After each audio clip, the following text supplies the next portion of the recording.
Hello guys, welcome back to another video. तो यार आज फाइनली मैं ओनरशिप रिव्यू देने वाला हूँ अपनी न्यू बाइक का KTM ड्यूक जनरेशन 3। और इसको परचेज़ किए मुझे 3 मंथ से ऊपर हो चुके हैं, लगभग 3.5 महीने हो गए हैं। तो अभी इसके ऊपर बात करेंगे कि मेरा इसके साथ कैसा रिव्यू रहा और मुझे क्या क्या प्रॉब्लम्स आई, क्या चीज़ें मुझे इसमें अच्छी लगी। तो इस वीडियो को यहीं पर स्टार्ट करते हैं। तो गाइस पहले हम बात करेंगे अपनी इस बाइक के प्राइस के ऊपर कि अभी ये कितनी ऑन रोड चल रही है और कितना एक्स शोरूम है। तो इसका प्राइस है 2,40,000 और ऑन रोड मुझे ये पड़ी है 2,80,000। मतलब अगर दूसरी स्टेट्स के हिसाब से देखें तो हो सकता है आपको 2,85,000 या 82,000 के आसपास ही मिल जाएगी। और ऑन रोड प्राइस जो होता है वो स्टेट टू स्टेट वेरी करता है। तो पहले तो हम स्टार्ट करेंगे इसके प्रो फीचर के साथ। तो सबसे पहले मैं आपको थोड़ी सी स्पेक्स बता देता हूँ कि इसके अंदर क्या क्या हमें चीज़ें देखने के लिए मिल जाती हैं।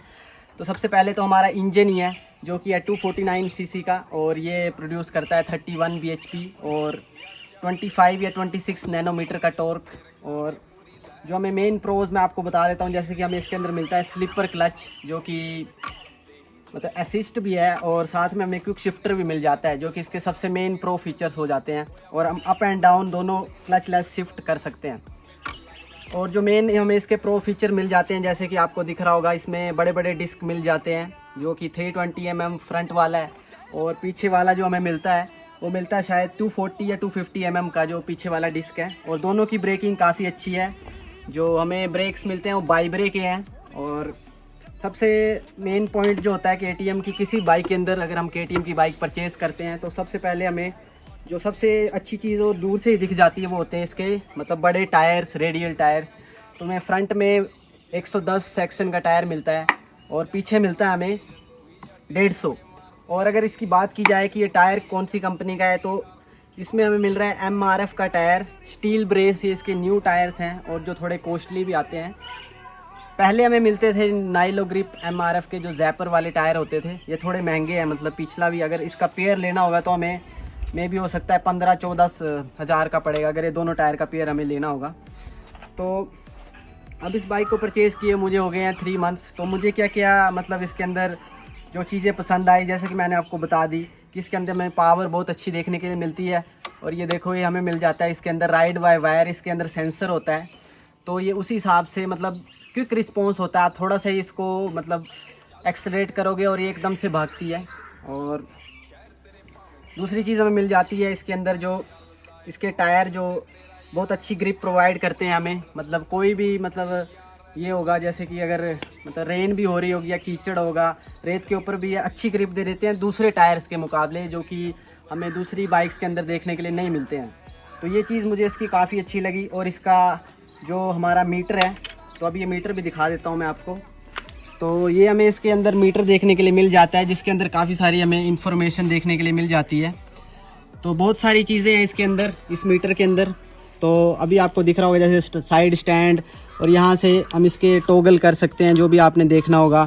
जैसे कि बाइक इन्फो दिखा देता है ये कि कितना टेम्परेचर हो रखा है बाइक का, रेंज कितनी है, कितना चल गई है, ओडो भी दिखता है, सब कुछ दिखता है। मतलब पुरानी 250 से अच्छा ये। और पुरानी 250 में जो होता था हमें मतलब सिंपल वाला मिलता था, और इसके अंदर हमें काफ़ी अच्छा देखने के लिए मिल जाता है। इसके अंदर काफ़ी सारी इन्फॉर्मेशन मिल जाती है, साइड स्टैंड का टॉप सेंसर सब कुछ मिलता है और देखने में भी ये अच्छा लगता है। और धूप के अंदर भी गाइस ये दिख जाता है मतलब हमें, क्योंकि पुरानी जो होती थी उसमें हमें दिखता नहीं था, इसमें धूप में भी अच्छा विजिबल रहता है, कितनी स्पीड है सब दिख जाता है। तो एक ये इसका मेन फीचर मेरे को सबसे अच्छा लगा। और उसके बाद हमें इसके क्लच तो मैंने आपको बता ही दिया, और ब्रेक भी काफ़ी मतलब रिस्पॉन्सिव है। इसकी बाइट जो है बहुत अच्छी है, मतलब एकदम से बाइक रुक जाती है, मतलब कॉन्फिडेंस आता है कि ये बाइक रुक जाएगी। और उसके बाद जो हमारी क्विक शिफ्टर हमें इस तरफ मिलता है तो वो भी अच्छा है, मतलब हम अप डाउन शिफ्ट कर सकते हैं। और पिछली ब्रेक भी अच्छी है, मतलब उतनी बुरी नहीं है बट ठीक है। मतलब अगर आप चाहो तो इससे भी मतलब काम चला सकते हो अगर आप स्लोली राइड कर रहे हो। बट आपको पता है कि अगली ब्रेक हर कोई यूज़ करता है। जब मतलब हम कोई भी स्पोर्ट्स बाइक होती है उसकी अगली ब्रेक ही मतलब सबसे ज़्यादा पावरफुल होती है। तो ये बहुत अच्छी हैं।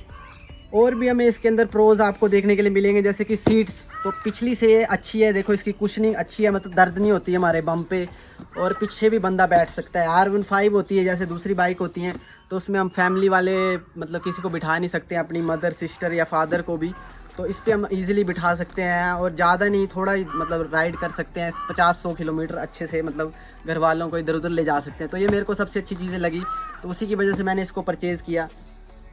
और इसके अंदर हमें मतलब साड़ी गार्ड तो मिलता ही है, और पीछे का ये जो मतलब LED सारा मतलब हमें सब कुछ LED मिलता है, जो कि पहले से मिलता आ रहा है। और इसके अंदर हमें ये देखो मतलब ये चारों ये मिल जाएंगे, इनको मैं ऑन कर देता हूँ। मतलब हमें पहले से 1000 बटन मिल जाता है, तो आपको कोई भी वैसा ये लगाने की ज़रूरत नहीं है कि हमें मतलब वो चाहिए। तो ये चारों इंडिकेटर एक साथ में जलते हैं, तो ये भी मेरे को इसका अच्छा फीचर लगा कि हमें कोई भी तार तूर या कई लोग काम भी करवाते हैं इसके लिए, तो यही अच्छा है कि हमें पहले से ही बटन मिल जाता है। और तो हमें अगर हम इसकी फ्रंट से देखें तो इसके फ्रंट के अंदर भी मतलब चेंज हो चुका है, मतलब पुरानी से अच्छी है इसकी लाइटनिंग जो भी है। ये देखो मतलब लुक्स की बात कर रहा हूँ, लाइट उतनी अच्छी नहीं भी होगी, बट लुक इसकी हेडलाइट की पुरानी से अच्छी है। मतलब इसका मड गार्ड वगैरह एलोइज, हबलेस हमें नई डिस्क मिल गई हैं, ये नई वाली आई हैं जिसके अंदर ये पार्ट कट कर दिया है, तो ये हबलेस की वजह से और ज़्यादा लाइट वेट हो जाती है, और ये गर्म जल्दी नहीं होती, ठंडी हो जाती हैं, तो ब्रेक काफ़ी अच्छी लग जाती है। तो ये इसके प्रो फीचर्स हो गए। और एक और मेन प्रो फीचर है जो कि है इसका 15 लीटर का टैंक। तो हमें पुरानी में मिलता था 12-13 का, ये 15 का होता है, और ये मतलब 15 लीटर का टैंक है, तो मतलब काफ़ी अच्छी हमें मतलब ये मिल जाता है टैंक की कैपेसिटी। तो पुरानी 12-13 थी, इसमें 15 है, तो आप दूर तक जाने के लिए यूज़ कर सकते हो, एक बार में फिलअप करवा के अच्छी चल जाती है। तो और जो हमारा मेन प्रो फीचर हो गया, टैंक भी हो गया, ये मैंने आपको सारी चीज़ें बता दी, ब्रेकिंग वगैरह। तो अभी हम इसकी जो मेन प्रो फीचर जो हमारा इंजन ही है, जिसके अंदर पावर बहुत अच्छी मिल जाती है, तो आप मतलब एकदम से ही मतलब जो अगर मेरी तरह कोई मतलब 100-150 सीसी बाइक से मतलब इस बाइक को परचेज़ करता है, तो आपको अच्छी पावर फील हो जाती है, और एकदम से ये मतलब स्पीड पकड़ती है 50-100 का, तो इसको पता नहीं लगता कैसे ये मतलब जल्दी अचीव कर लेती है। तो ये सारी चीज़ें होगी। और बाकी आती है हमें इसकी बिल्ड क्वालिटी। ये देखो स्विंग आर्म हमें एलुमिनियम का मिलता है, तो पुरानी दूसरी बाइक्स होती हैं NS वगैरह, उनके अंदर जो होता है हमें मतलब सिंपल वाला स्विंग आर्म मिलता है, और ये हमें मिलता है एलुमिनियम का, जिसकी बिल्ड क्वालिटी बहुत अच्छी होती है। ये सारी चेसी वगैरह सारी एलुमिनियम की होती है, मतलब तो अच्छी है, मतलब लॉन्ग टर्म पे अच्छी रहती है, और बाइक स्टेबल चलती है। मतलब कोई भी आपको ऐसा नहीं लगेगा कि बाइक हिल रही है स्पीड में, इधर उधर स्टीयरिंग इधर उधर हिल रहा है। तो ये बात होगी हमारी सारी प्रो फीचर्स की, ठीक है। अब मेरे को इसमें जो कॉन्स लगते हैं वो मेरे को ही लगते हैं, हो सकता है किसी बंदे को ना लगे। तो पहले इसकी कॉन्स की बात करते हैं हम। तो फर्स्ट कॉन मैं आपको यही बताऊँगा, जो है इसका हीटिंग का इशू।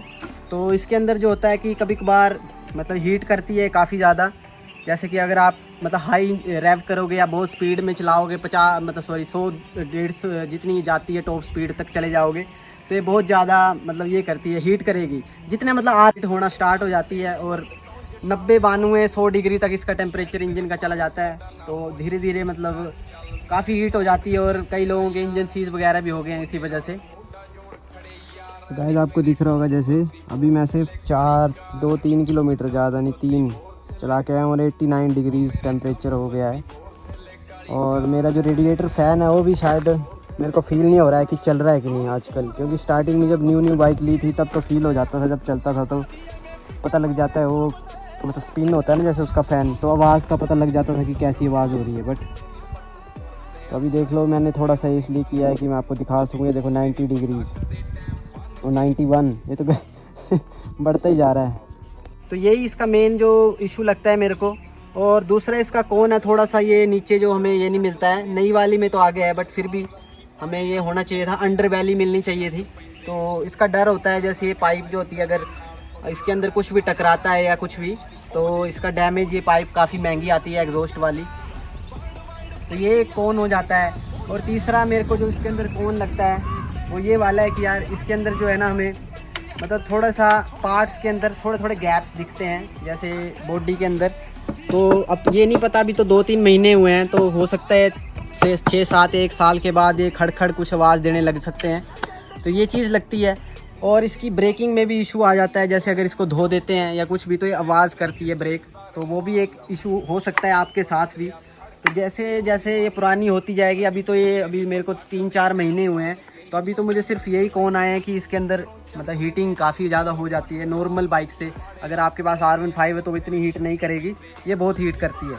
और इसका जो फ़ैन है वो सिंगल फ़ैन मिलता है, तो वो टांग पे हवा देता है गरम गरम, तो वो भी मतलब आपको मतलब इशू कर सकता है चलते चलते बाइक में।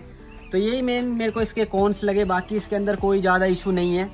और अगर हम इसको ढंग से यूज़ करेंगे, और अगर बात करें इसके, मेरे फर्स्ट सर्विस भी हो चुकी है, तो फर्स्ट सर्विस 2000 की हुई थी, कोई ज़्यादा नहीं थी क्योंकि उसमें लेबर कॉस्ट वगैरह नहीं लगी थी, वो फर्स्ट सर्विस थी, मतलब फ्री सर्विस थी। तो मुझे काफ़ी अच्छी लगी ये बाइक, और अगर आप चाहो तो इसको मतलब परचेज़ कर सकते हो, बट हो सकता है आपके साथ कुछ अलग इशू आ जाए, क्योंकि इस बाइक में बहुत सारी प्रॉब्लम्स आई हैं, कई लोगों के इंजन सीज हो गए। और बात करूँ अगर मीटर वगैरह जो भी इसके ये हैं, उसके क्लिप मैं डाल दूँगा, मैंने पहले रिकॉर्ड करके रखे हैं। तो गाइस ये देखो ये चीज़ हो चुकी है, जैसे मीटर ऑन करता हूँ तो ये सिर्फ ये चीज़ हो जाती है, मेरे को अब फिर से ऑन ऑफ करना पड़ेगा, देखना फिर ठीक हो जाएगा। तो ये हो गया, ये 100 में से 10 बार हो जाता है, कई बार आज दूसरी बार हुआ है। शायद हो सकता है सॉफ्टवेयर अपडेट का इशू आ रहा है, वो पता नहीं। बाकी तभी तो मैंने रिकॉर्ड कर लिया। तो कभी कभार जैसे ये मीटर होता है ना, तो गाइस इसमें ना कई बार होता है ये वाइट स्क्रीन हो जाती है, यहाँ पे कुछ नहीं दिखता है, मतलब सफ़ेद ही हो जाता है, तब बहुत ज़्यादा गुस्सा आता है कि यार इतनी महंगी बाइक है। वो सिर्फ मेरे साथ 1-2 बार हुआ था, वो शायद पता नहीं बैटरी की वजह से हुआ था, बट कई लोगों का मीटर भी बदला जा चुका है मतलब। तो हो सकता है कि आपके साथ भी ये प्रॉब्लम आ जाए, क्योंकि ये न्यू ये सब कुछ मीटर वगैरह इस बार ही है, मतलब फर्स्ट टाइम। तो धीरे धीरे टाइम लगेगा, इसको अपग्रेड कर रहे हैं, ये धीरे सारे मीटर की प्रॉब्लम सोल्व कर रहे हैं। तो ये गाइस मेरा ओनरशिप रिव्यू था, अगर आप इसको लेना चाहते हो तो ले सकते हो। और बात रही इसकी माइलेज की, तो अभी आपको मैं इस पर भी दिखा देता हूँ, ऐसे आपके राइड करने के ऊपर डिपेंड करता है। ये देखो यहाँ पे एवरेज स्पीड जो ये दिखा रहा है, तो ये दिखा रहा है 30 किलोमीटर पर लीटर, मतलब 30 के आसपास ये दे देती है, ये देखो 30। और अगर आप इसको अच्छे मतलब धीरे धीरे मेरी तरह मतलब कोई 50, 60, 70 की स्पीड पे चलाएगा तो अच्छी एवरेज मिलेगी, नहीं तो 25 तक भी जा सकती है अगर आप इसको बहुत ज़्यादा हाई स्पीड में भगाते हो। तो यही इसका सारा ओनरशिप रिव्यू था। अगर आपको ये बाइक परचेज़ करनी है तो आप इसको ले सकते हो। अभी ये मार्केट में काफ़ी ज़्यादा मतलब मिल रही है, 390 को लोग इतना नहीं भी ले रहे हैं, इसको ज़्यादा ले रहे हैं, प्राइस आ जाता है 370 के आसपास, और ये आपको 280 या 285 पे मिल जाएगी। तो आप इसको परचेज़ कर सकते हो। अगर आपको पावर चाहिए, अगर आपको मतलब अच्छे टायर चाहिए, ब्रेकिंग भी बहुत अच्छी होनी चाहिए, सब कुछ, अगर आपको टॉप नॉच चाहिए, मतलब बिल्ड क्वालिटी भी अच्छी हो, ये मेटल का है।